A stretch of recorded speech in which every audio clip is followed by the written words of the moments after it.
Hello viewers, today we will discuss a GST related topic. It is called DIN. Now what is this DIN number? DIN number is Document Identification Number, and this number ensures that the document issued by the department to the dealer is a genuine and authenticate document. Only to maintain the authenticity of the document, the DIN number has to be there on each and every document issued by the department to the dealer. CBIC, which is the highest body of the GST, that is the Central Board of Indirect Taxes and Customs, in 2019, 23rd December 2019, issued a circular number 128, whereby it issued directions that each and every communication, each and every document, each and every order, each and every notice or a show cause notice, that is SCN, will have to bear this DIN number, and without this DIN number, no notice or any document that has been issued should be treated as a valid document. Therefore, this document has attained a very important role in the GST. Now, CBI White Circular number 128 dated 23rd December 2019 issued this direction. This DIN number is already prevalent in income tax, in services tax, excise, customs. Every taxation department is following this practice. GST में ये इतना नहीं है, अभी recently ये 2019 में आया है, बल्कि GST was implemented with effect from 2017-18 for 9 months there. GST में DIN नंबर की इम्पोर्टेंस इसलिए कर दी है कि कोई भी डॉक्यूमेंट इशू हो तो वो ट्रेस कर लिया जाए, उसको ट्रेस कर लिया जाए कि हाँ भाई ये डॉक्यूमेंट किसी ने भी इशू किया है तो ये प्रॉपरली वहाँ से GST डिपार्टमेंट से ही आपको मिला है, वो एक जेन्युइन डॉक्यूमेंट है और ऑथेंटिक डॉक्यूमेंट है, और उसकी आप जो भी आपको एक्शन लेना है उस पर आप अपना ले सकते हैं। DIN number stands for document identification number. इसको भी हायर कोर्ट्स ने भी, honourable Allahabad high court, honourable supreme court and other high courts like Andhra Pradesh high court ने कहा है कि हाँ भाई DIN number is very important, and without it you cannot issue any document to the dealer. Earlier, DIN number was directed to be implemented by CBIC circular number 122 of 5th November 2019, लेकिन उसमें इन्होंने इसको एक limited purpose के लिए ही directions दिए थे कि आप लिमिटेड पर्पस तक ही इसको यूज़ करिए, जैसे कि सर्च ऑथराइजेशन है जो कि स्पेशल इन्वेस्टिगेटिंग ब्रांचेस जो हैं GST की करती हैं, समन्स इशू करती हैं, अरेस्ट मेमोज इशू करती हैं, इंस्पेक्शन नोटिसेस इशू करती हैं। तो उसकी जेन्युइननेस के लिए उन्होंने कहा कि बगैर इनके आप ये सब नहीं कर सकते, इसको आपको DIN नंबर से ही डाल करके आपको आगे उस पेपर को व्यापारी को, डीलर को फॉरवर्ड करना है। DIN नंबर के साथ ही आपको हर प्रोसीडिंग्स अपनी स्टार्ट करनी है। Recently Andhra Pradesh high court ने हैब्रिका इंफ्रा के केस में, जो कि 22 जनवरी 2025 को इन्होंने पास किया एक जजमेंट, उसमें इन्होंने भी इस बात को डिटो किया कि भाई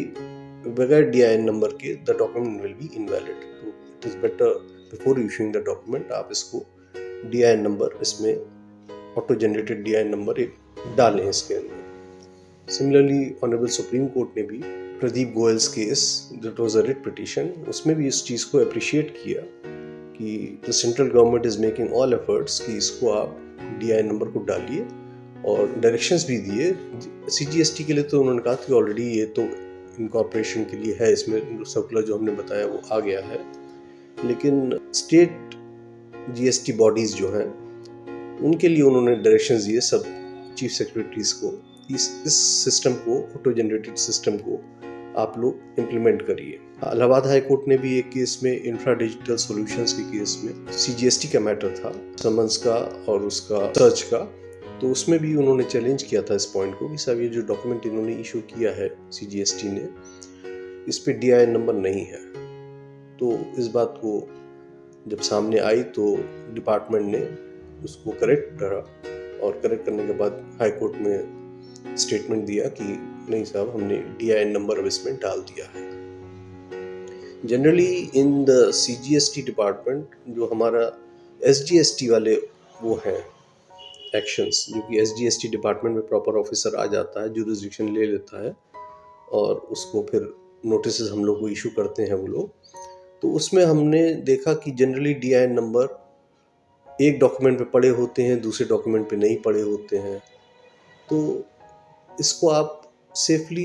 हायर कोर्ट्स में पुट अप कर सकते हैं कि साहब देखिए, ये डॉक्यूमेंट हमको इशू किया गया है, इसी बेसिस पे हमारे ऊपर टैक्स लगाया गया है, but this document is not bearing any DIN number, and if it is not bearing any DIN number, तो as per the circular of the CBIC, this document should be treated as invalid, and as per the language of the CBIC circular, it should be deemed to be taken as no notice। मतलब ये इसका कोई अस्तित्व ही नहीं है अगर इस पर DIN नंबर नहीं पड़ा है। इसमें ये इम्पोर्टेंट हो जाता है कि हर डॉक्यूमेंट पे जब तक कि DIN नंबर नहीं पड़ा है तब तक आप उसको कह सकते हैं कि it is not a valid document, और अगर आप उसे नहीं भी फॉलो करते हैं या नहीं भी उसके ऊपर कोई एक्शन लेते हैं तो डिपार्टमेंट आपको कंपेल नहीं कर सकता कि साहब आप हमारा टैक्स, जो हमने आपको नोटिस दिया था, जो हमने आपको ऑर्डर पास किया था, जो हमने आपको कम्युनिकेशन किया था, आप उस बेसिस पे हमारा ये टैक्स भरिए। तो this is what the importance of DIN in GST is now. Earlier जैसे कि हमने आपको बताया, सर्च अथॉरिटीज़ के लिए, समन्स के लिए, अरेस्ट मेमोस के लिए और इंस्पेक्शन नोटिस के लिए, जो कि जनरली इन्वेस्टिगेटिंग ब्रांच के थ्रू किए जाते हैं, उनमें DIN नंबर मैंडेटरी कर दिया था through circular number 122 of 5 November 2019। Thereafter जब 128 आया तो उन्होंने कहा कि CBIC ने कहा कि भाई आपको सभी जगह इसको डालना होगा और विदाउट इट कम्युनिकेशन नहीं होगा। तो ये इसका वैल्यू बढ़ जाती है, और प्लस इसको एक सपोर्ट भी मिलती है ऑनरेबल हायर कोर्ट से कि साहब बगैर DIN नंबर के आप लोग कम्युनिकेशन, आप लोग एक्शंस ना लें डिपार्टमेंट के लिए। तो इसलिए जहाँ कहीं भी कोई भी डॉक्यूमेंट आपको इश्यू हुआ है, अगर उस पर DIN नंबर नहीं पड़ा है, तब आपको इस बात को अपने हायर अथॉरिटीज़ के पास, अगर आप उसे कहीं चैलेंज कर रहे हैं, तो आपको ये बात वहाँ पे रखनी चाहिए। अच्छा, जो DIN है उसके लिए भी उन्होंने एक एक्सेप्शन कार्व आउट कर दिया है कि इसमें, इन एक्सेप्शंस में DIN नंबर अगर नहीं भी है तब भी ये डॉक्यूमेंट्स वैलिड होंगे। कि अगर वो शॉर्ट नोटिस है, जो ऑफिसर इंचार्ज है वो अपने ऑफिस में नहीं है और कहीं और से उसे इमीडिएटली इशू करना है, और कोई ऐसे सर्कमस्टांसेस आ गए कि इमरजेंसी आ गई है कि हाँ भाई नोटिस इशू करिए, otherwise there be a failure of justice, तो उन सर्टेन केसेस में वेरी लिमिटेड पर्पस के लिए आप विदाउट DIN एक कोई document to the department, to the dealer आप इशू कर सकते हैं, अदरवाइज आप नहीं इशू कर सकते। मतलब DIN नंबर तो होना इट इज़ मैंडेटरी। इसी से उसकी ऑथेंटिसिटी पता चलेगी डॉक्यूमेंट की। और अगर ये चीज़ नहीं उसमें पड़ी हुई है, ये नंबर उसमें नहीं पड़ा, it is basically N auto generated number, computer software है, उसमें अगर आप इसको करेंगे, उसके थ्रू करेंगे, तो फिर वो ऑटोमेटिकली जनरेट हो जाता है। और फिर उसको अगर आप कहीं पे, वेबसाइट है इनकी CBIC की, वहाँ पे आप उस नंबर को आप डालेंगे तो पता लग जाएगा कहाँ से किसने इशू किया है और whether it is a genuine document और नॉट डॉक्यूमेंट। बस this is what I wanted to inform you. Thank you.